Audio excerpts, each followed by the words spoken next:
Merci aux organisateurs pour cette invitation. Et ma présentation va concerner les nouveautés du bilan lipidique en 2024. Donc, commençons déjà par ce qu'on sait. On sait que les dyslipidémies c'est un facteur de risque cardiovasculaire majeur, modifiable. Au Maroc, il arrive en 4e position après l'hypertension artérielle, l'obésité, le diabète. Et c'est un facteur important qui expose à des maladies cardiovasculaires, notamment l'atteinte coronarienne. Ceci est responsable d'à peu près 120 000 décès par an d'origine cardiovasculaire, plaçant notre pays parmi les pays de très haut risque cardiovasculaire. On sait aussi qu'il y a une relation linéaire entre l'hypercholestérolémie et la maladie coronaire. On sait aussi que les statines ont prouvé leur efficacité en diminuant le taux de cholestérol, notamment le taux de LDL cholestérol.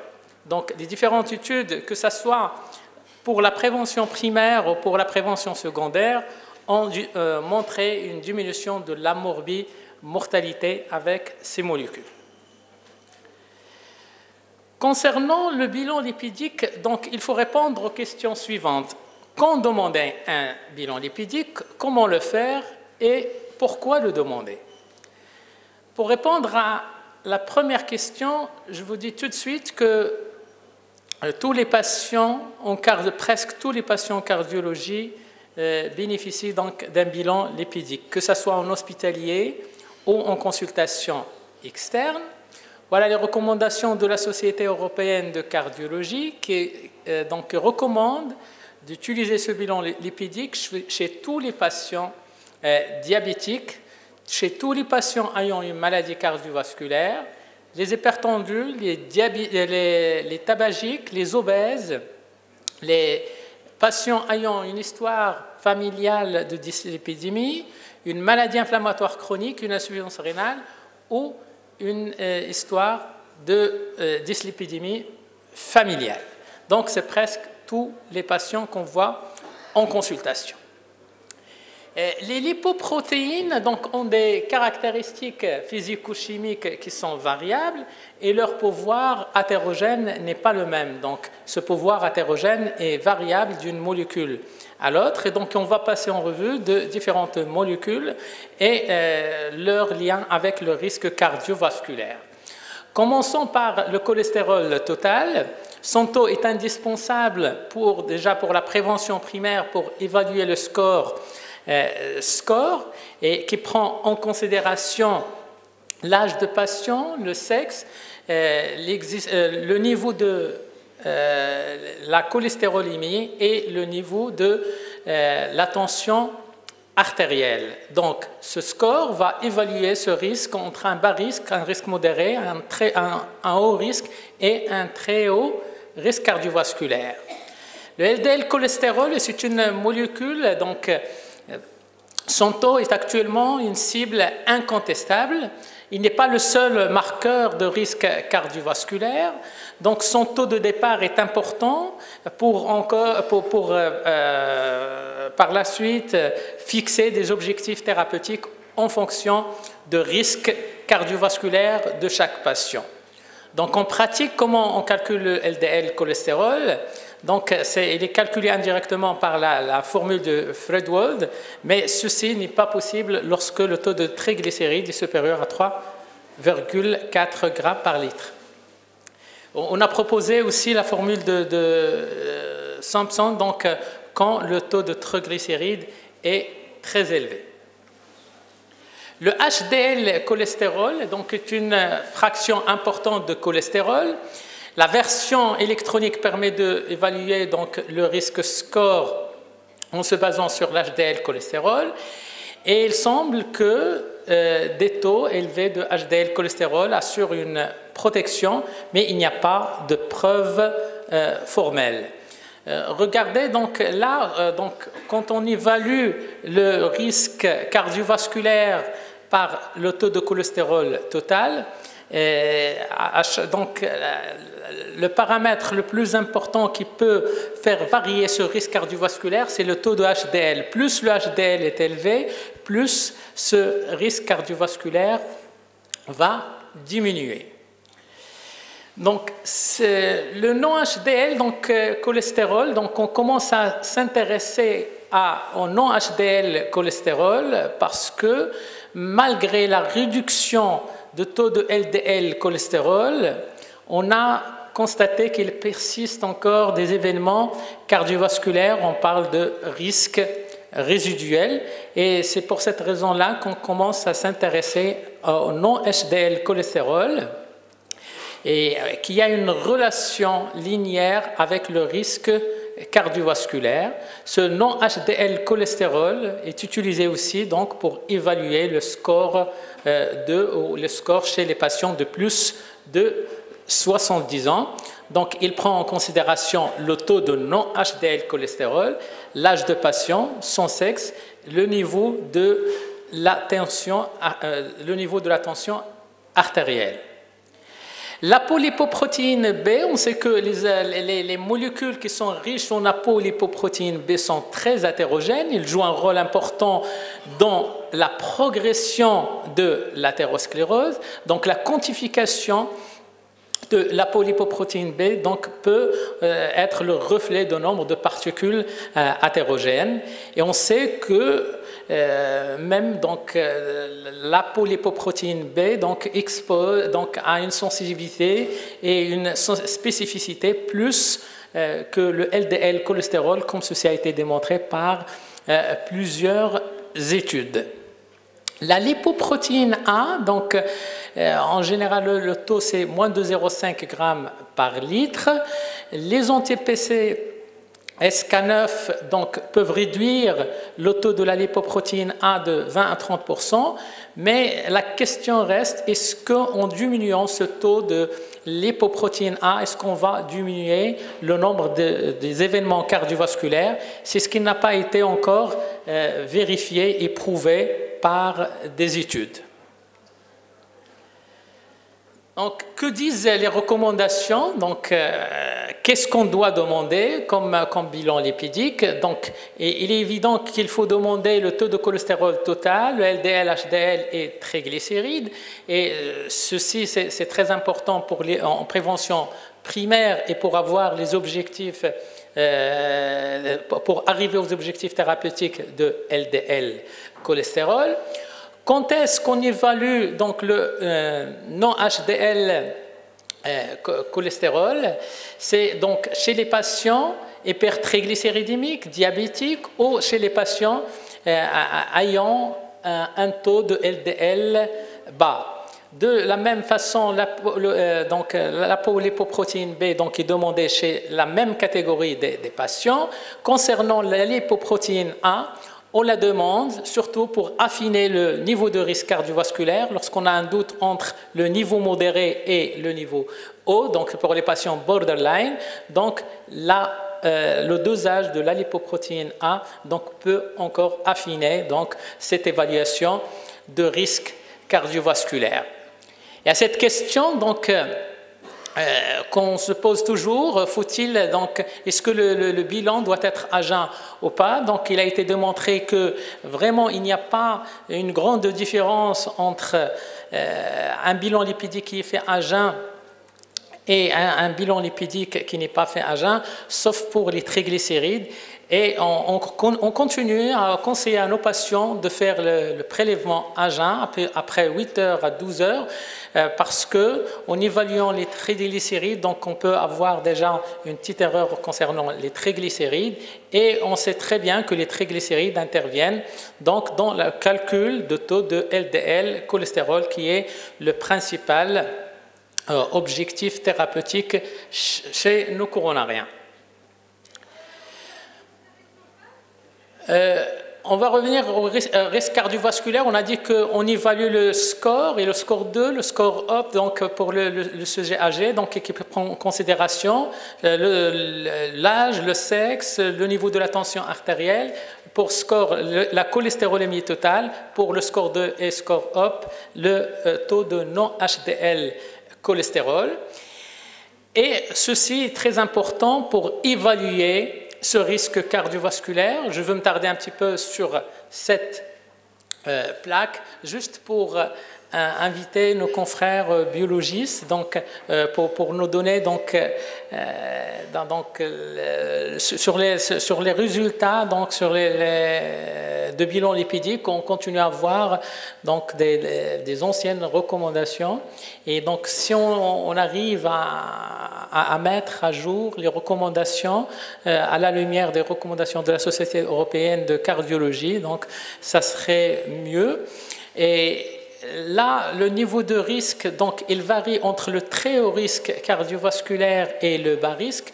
Les patients à très haut risque cardiovasculaire, ce sont des malades ayant une maladie cardiovasculaire avérée, c'est-à-dire tous les patients ayant présenté un syndrome coronarien aigu, tous les patients ayant présenté un AVC ou qui ont une artériopathie oblitérante de membre inférieur, tous les patients qui ont des plaques de plus de 50% au niveau des carotides, les diabétiques donc avec une atteinte des organes cibles, en cas de néphropathie avec une clairance de moins de 30, lorsqu'on a un score, donc en matière de prévention primaire, lorsqu'on a un score qui est supérieur à 10% de risque de mortalité à 10 ans, et en cas d'hypercholestérolémie totale avec un autre facteur de risque cardiovasculaire. Pour les hauts risques cardiovasculaires, sont surtout donc lorsqu'on a une hypercholestérolémie de plus de 3 grammes, 3,1 grammes par litre ou 1,9 grammes par litre de LDL cholestérolémie, l'hypercholestérolémie familiale sans facteur de risque cardiovasculaire, le diabète donc sans atteinte d'organes cibles, la néphropathie avec une clairance entre 30 et 59 millilitres par minute, ou lorsqu'on a un score entre 5 et 10. Le risque donc devient modéré chez les patients diabétiques de type 1 de moins de 35 ans ou les diabétiques de type 2 de moins de 50 ans avec une évolution ou une ancienneté de diabète qui est moins de 10 ans, ou lorsqu'on a un score donc entre 1 et 5%. Le risque bas, c'est pour le score de moins de 1%. Ceci est très important pour les objectifs thérapeutiques. Donc ça, c'est le clinicien donc, qui va le faire, qui va suivre ce bilan lipidique donc, pour arriver à des objectifs thérapeutiques. En fonction de niveau de risque, on a fixé des objectifs thérapeutiques. Donc pour le risque modéré, le LDL doit tourner aux alentours de 1,15 g par litre. Pour le risque, le bas risque, c'est 1,15, le modéré, c'est 1 g. Le haut risque, c'est 0,7 g par litre et le très haut risque, c'est moins de 0,55 g par litre. Et bien sûr, diminuer de plus de 50% la valeur initiale. Pour le non-HDL cholestérol, donc les objectifs sont les suivants. Donc pour le bas et le risque modéré, c'est 1,3, 1 g par litre pour le haut risque et 0,85 pour le très haut risque cardiovasculaire. Pour la lipoprotéine, l'apolipoprotéine B, donc les objectifs c'est 1 g pour le risque modéré et bas, donc le haut risque c'est 0,8 et le très haut risque c'est 0,65. Donc il faut, pour arriver à ces objectifs, il faut traiter. Comment traiter? Il faut traiter toujours avec des mesures d'hygiène, donc l'activité physique, donc une alimentation saine, mais il faut utiliser aussi des médicaments. Les médicaments les plus utilisés sont les statines, mais on peut utiliser aussi donc, de l'ézetimibe et les anti-PCSK9. Malheureusement, L'ézetimibe, il est toujours souvent en rupture chez nous au Maroc et on n'a pas encore les anti-PCSK9 donc pour optimiser le traitement médical chez nos patients. Regardez que donc, les mesures d'hygiène elles sont toujours prescrites de façon systématique et plus le risque est important, plus donc on exige donc un taux de LDL cholestérol bas et donc on va utiliser plus de médicaments, particulièrement les statines. Les statines donc, ont des puissances variables, donc de modéré à une intensité importante. Donc, ce qu'on utilise chez nous, donc, c'est surtout donc, l'atorvastatine et le rosuvastatine qui sont des statines qui sont puissantes et qui peuvent donc réduire le taux de cholestérol, mais on n'arrive jamais à plus de 60% avec une statine seule. Et c'est pour cette raison-là qu'on est obligé d'associer d'autres médicaments pour arriver aux objectifs thérapeutiques. Chez le diabétique, donc en fonction de son âge, en fonction de l'existence des facteurs de risque cardiovasculaire ou l'existence d'une maladie cardiovasculaire, on va utiliser soit donc une statine modérée ou intense. Donc, on va passer rapidement donc, aux maladies cardiovasculaires. Donc, concernant les syndromes coronariens aigus, donc, quand on admet un patient après un syndrome coronarien aigu, il faut le mettre immédiatement sous statine intense, forte dose, évaluée dans les 4 à 6 semaines. Et on va voir, soit on est aux objectifs, donc c'est bon. Sinon, si on n'est pas aux objectifs, on peut rajouter de l'ézetimibe. Et donc 4 à 6 semaines plus tard, donc on peut rajouter les anti-PCSK9 donc quand il est disponible. Même chose, après un AVC ischémique ou une artériopathie oblitérante de membre inférieur, il faut utiliser une statine de haute intensité pour arriver aux objectifs thérapeutiques. Concernant les insuffisants rénaux, donc à chaque fois qu'il y a une maladie cardiovasculaire, il faut utiliser les statines. La particularité chez l'hémodialysé, c'est qu'il ne faut pas utiliser les statines en cas de hémodialyse en l'absence d'une maladie cardiovasculaire.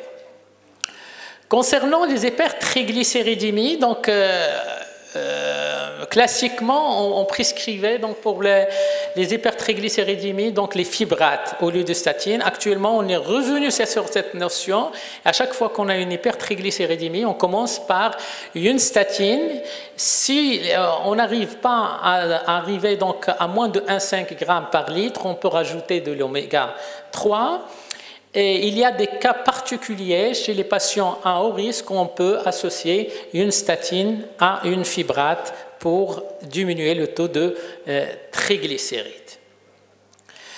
Donc l'utilisation de ces différents médicaments donc, bien sûr donc, nous expose à des effets secondaires qu'il faut gérer. Les statines donc, sont arrêtées à 50% des patients sous statine donc, arrêtent leur traitement au bout d'une année et 80% des patients arrêtent les statines au bout de 80 ans. Est-ce qu'ils ont raison ou pas? Donc peut-être que c'est à tort. Les différentes raisons donc,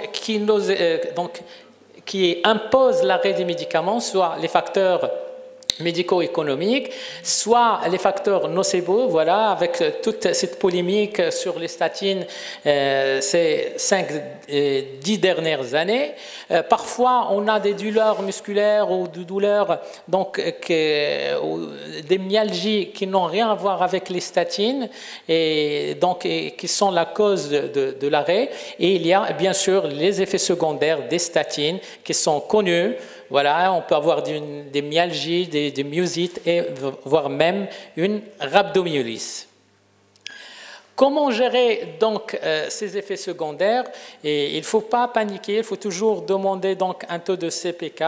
Donc en cas de si le taux de CPK est inférieur à 4, donc il faut réévaluer, donc il faut arrêter la statine, réévaluer. Donc ces persistances des symptômes, c'est que ça n'a rien à voir avec la statine, il faut la reprendre. Par contre, donc, s'il y a une amélioration de symptômes après l'arrêt de statine, donc on peut changer, diminuer la dose de statine, et l'objectif c'est d'arriver à un taux de LDL, cholestérol, tout en tolérant la statine. On peut utiliser des petites doses ou associer d'autres médicaments comme les itimib ou les anti-PCSK. En cas de rhabdomyolyse, il faut arrêter donc d'emblée. Si le taux est supérieur à 4 fois la normale, donc il faut arrêter, réévaluer dans 2 semaines, utiliser des statines moins intenses. Parfois, on peut utiliser les statines 1 jour sur 2, parfois 2 fois par semaine, et associer d'autres médicaments pour espérer d'arriver aux objectifs thérapeutiques. Donc, pour conclure, on va dire que déjà, donc, les dyslipidémies, donc, ça existe, c'est un facteur de risque important qui expose à une maladie cardiovasculaire. Il faut être convaincu qu'il faut traiter déjà ce facteur de risque cardiovasculaire, que le LDL cholestérol est la cible principale, que le seuil et l'objectif varient en fonction de niveau de